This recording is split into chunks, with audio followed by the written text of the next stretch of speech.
पुण्यातनं बातमी, पुण्यातल्या कुख्यात गुंड्यांची परेड काढण्यात आली या संदर्भातली बातमी।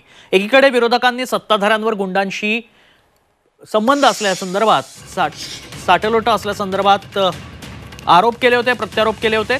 त्यानंतर आता पुणे पोलीस आयुक्तालयात चक्क परेड काढण्यात आली। गजामारणे, बाबा बोडके यांच्यासह 200 ते 300 गुंडांची परेड इथं काढण्यात आली आणि याच संदर्भात अधिक माहिती जाणून घेणार आहोत। आमचे प्रतिनिधी पुणे पोलीस आयुक्तालयातनं आपल्या सोबत आहेत।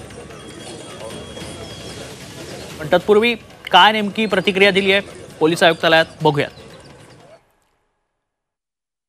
त्यांच्याकडून इतंबित माहितीचा काय डोजेचा फॉर्म आहे, तो फॉर्म आम्ही पूर्णपणे भरून घेतलेला आहे आणि त्यांना जे काही गुन्हेगारीचं उदात्तीकरण किंवा काही गुन्हेगारी कृत्य त्यांच्याकडनं घडू नये म्हणून त्यांना प्रिव्हेंटिव्ह स्टेप्स होऊन आणि त्या ज्या काही लिगली सूचना आहेत त्या आम्ही त्यांना दिलेल्या आहेत, त्यासाठी आम्ही त्यांना बोलवलं।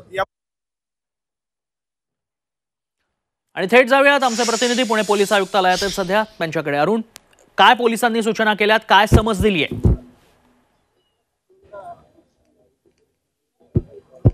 म्हणजे खरं तर कॉर्पोरेट भाषेमध्ये ज्याला आपण KYC नो युअर कस्टमर जसं म्हणतो, तशाच प्रकारचं पोलिसांच्या भाषेमध्ये नो युअर क्रिमिनल अशा पद्धतीची ही ऍक्टिव्हिटी होती।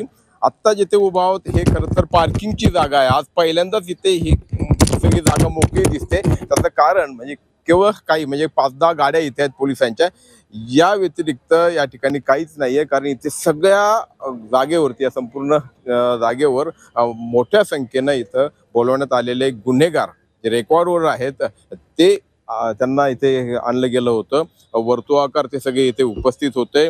पुण्यातल्या 267 गुंडांची इथे परेड झाली आहे, ज्यामध्ये अगदी नामचीन गुंड म्हणजे ज्यांच्यावरती एकापेक्षा अनेक गुन्हे दाखल आहेत, खून, खुनाचा प्रयत्न, खंडणी, दरोडे अशा पद्धतीचे गुंड, यापासून ते अगदी नव्यानं गुन्हेगारीकडे वळलेले छोटी छोटी मुलं ज्याला म्हणता येईल, म्हणजे खरं तर फक्त ज्यांनी नुकतंच 18 वर्षे क्रॉस केलं अशी मुलं, तर हे सगळे इथं उपस्थित होते आणि त्यांची हजेरी घेतली गेली। त्यांच्याकडून हा एक अर्ज किंवा एक फॉर्म भरून घेतला गेला, ज्याच्यामध्ये त्यांच्याविषयीची सविस्तर माहिती, मग ते आता काय करतात, कुठे राहतात, त्यांचा काय म्हणजे या सगळीची माहिती आहे। आणि या व्यतिरिक्त इथल्या अधिकाऱ्यांनी त्यांना काही सूचना दिल्यात। त्या सूचना खरं तर केवळ सूचना म्हणता येणार नाही, तर शहरामध्ये कायदा सुव्यवस्था राखली जावी, शहरामध्ये गुंडगिरी चालणार नाही, खपून घेतली जाणार नाही, अशा आशयाचा सज्जड दम त्यांनी या ठिकाणी या गुंडांना दिलेला आहे। पुण्यामध्ये जे अनेक वर्षांपासून रेकॉर्डवर असलेले गुन्हेगार, ज्याच्यामध्ये निलेश घायव असू द्यात, बाबा बोडके असू द्यात, त्याचप्रमाणे